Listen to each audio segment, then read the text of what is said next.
Chapter 3. Growing Up.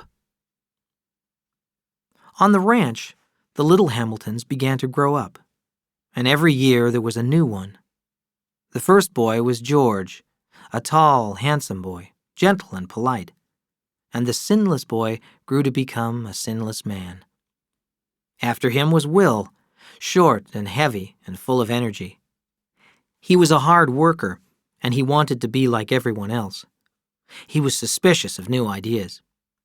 Maybe that was because his father was different from other men, and Will was embarrassed. When he was growing up, the people of the Salinas Valley still did not trust Samuel. He was not only a foreigner and an Irishman, but he also had strange ideas.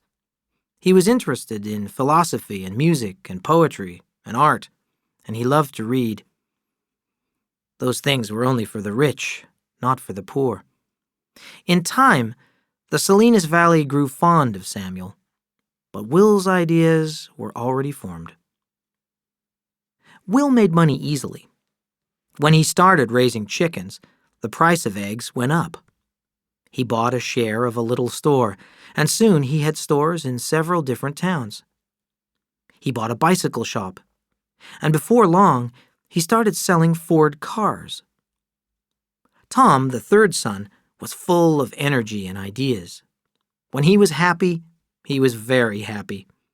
But when his dog died, the world ended. Joe was the last son.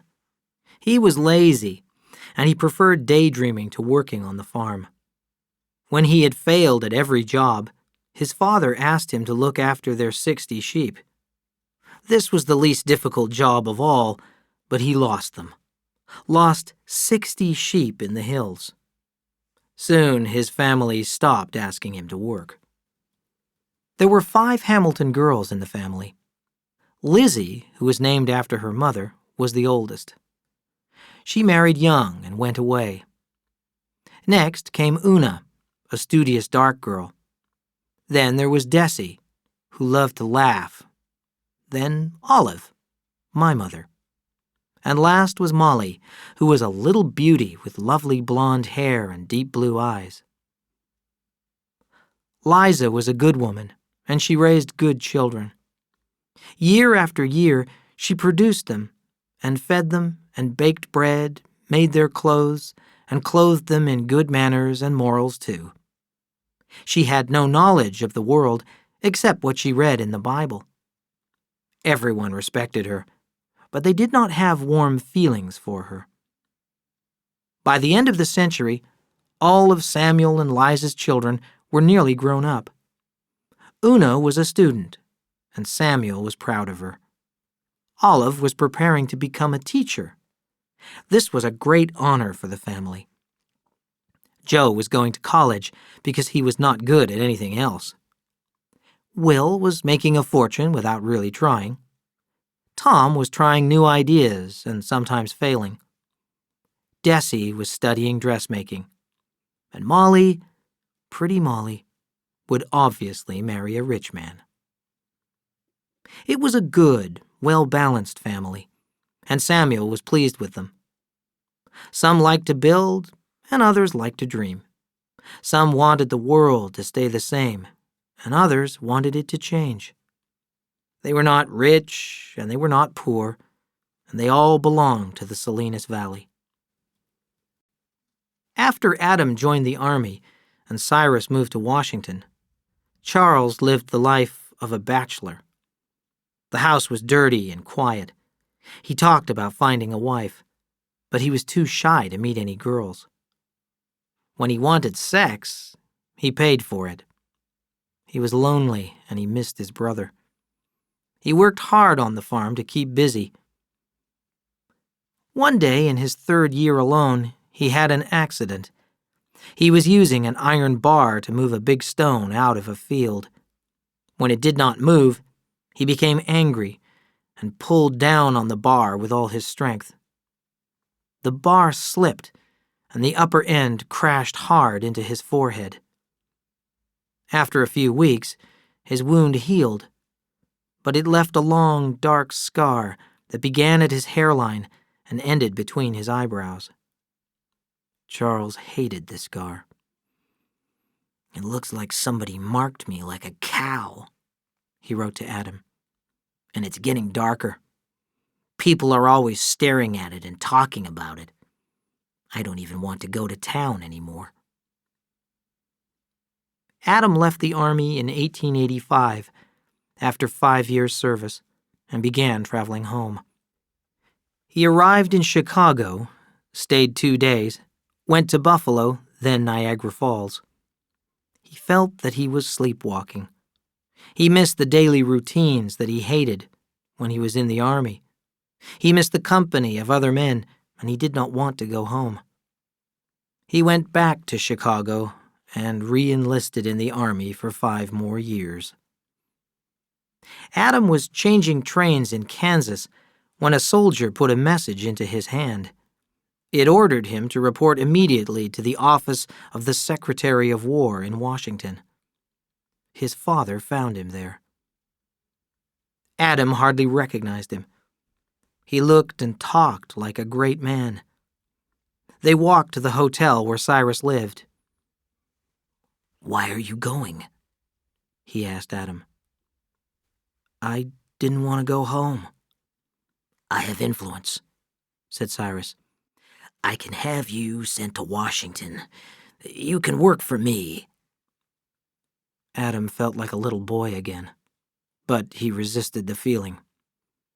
"I want to go back where I was," he said quietly. Adam saw the disappointment on his father's face and knew that he was lonely in Washington. "Why don't you bring Charles here?" he suggested. "No, he's better where he is," replied Cyrus. Charles had looked forward to Adam's return. He had hired a woman from the town to clean the house from top to bottom. He waited and waited, but his brother did not come. Adam finally wrote a year later, but Charles did not reply right away. Time had done its work, and the brothers were strangers. Time passed quickly for Adam. He followed the familiar routines of the Army without thinking, and he became a sergeant.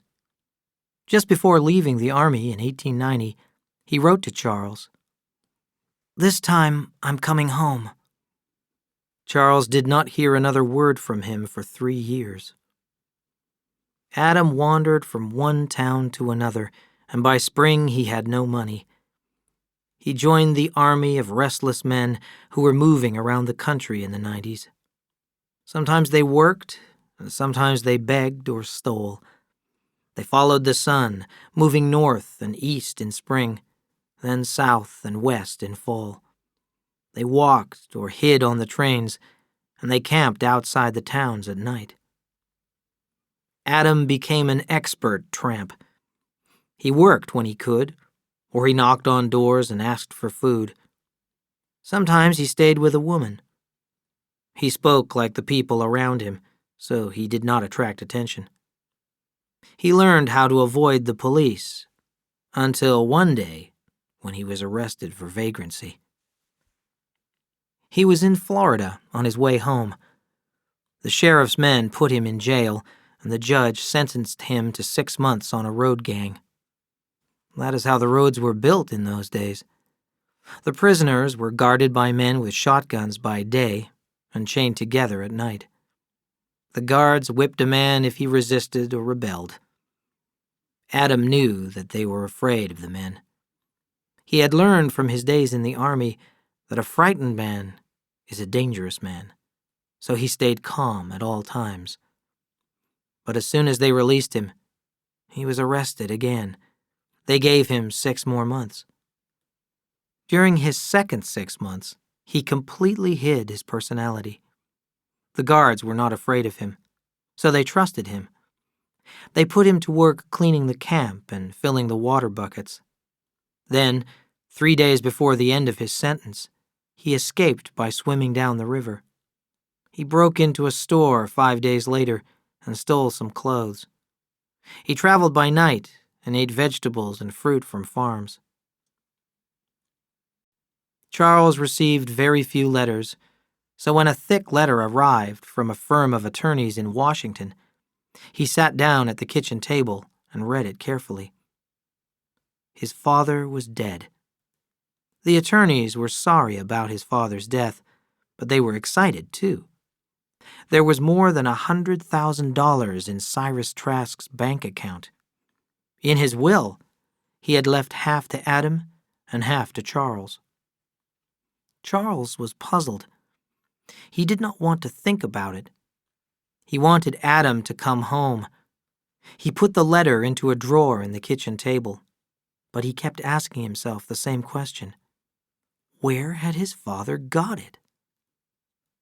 A few weeks later, a boy brought him a telegram from the train station. Urgent. Send $100. Coming home, Adam. When Adam came walking out from the village, Charles hurried up to him and shook hands. "Father's dead," said Charles. "I know," replied Adam. "They told me at the station." "It was a big funeral," said Charles. "The vice president was there, and the president sent flowers." He went on talking, but Adam was not listening. He looked at his brother, suddenly amazed. "I'm not afraid of him anymore," he thought. Why not? Was it the army? Or the chain gang? Or father's death? He smiled happily as he spoke. "Charles, I know you want to tell me something, so hurry up and say it." Charles raised his head. "I can't beat him anymore," he thought miserably. "I want to ask you one question first," he said. "Did you love our father?" Adam was surprised, but he decided to answer. "No, I didn't. Sometimes he scared me. Sometimes I respected him. But most of the time, I hated him. Now, tell me why you want to know." Charles shook his head. "I don't understand it. He loved you. He loved everything you gave him. But he didn't love me. Remember that knife I gave him? It's here, in his desk. He didn't even take it to Washington. And that dog you gave him? It was at his funeral. A general was holding it. It was blind, couldn't walk. They shot it after the funeral." "I don't understand," Adam said. "What are you saying?" "I loved him," Charles replied. He began to cry. A little of the old fear came back, so Adam did not go to him. He walked to the open doorway. When Charles spoke again, his voice was tired. "Tell me, do you think our father could have been dishonest?" he asked. "I don't know," Adam said quickly. "No one ever said it. Now tell me what's on your mind." "Father made a will. He left us over $100,000. Adam laughed. "You're crazy," he said. "Don't you mean $100? "No," said Charles. "I mean $100,000. I don't understand it. His salary was $135 a month. Where did it come from?" "Maybe he invested it," suggested Adam. "He knew some big men in Washington." "And there's more," said Charles unhappily. "Our father went into the Union Army in June 1862. He had 3 months training here in Connecticut. He finished in September. He marched south. On October 12th, he was hit in the leg and sent to the hospital. He came home in January. He wasn't at any of the battles he talked about." Adam shook his head in disbelief. "What are we going to do?" Charles asked anxiously. "Everyone will know that our father stole the money." I don't believe that he stole it, replied Adam. And I believe that he fought in the war. He thought for a minute. Anyway, it doesn't matter. We'll use the money well. Maybe we'll stay here, and maybe we'll go to California. I couldn't ever leave here, said Charles. We'll see, said his brother. There's no hurry.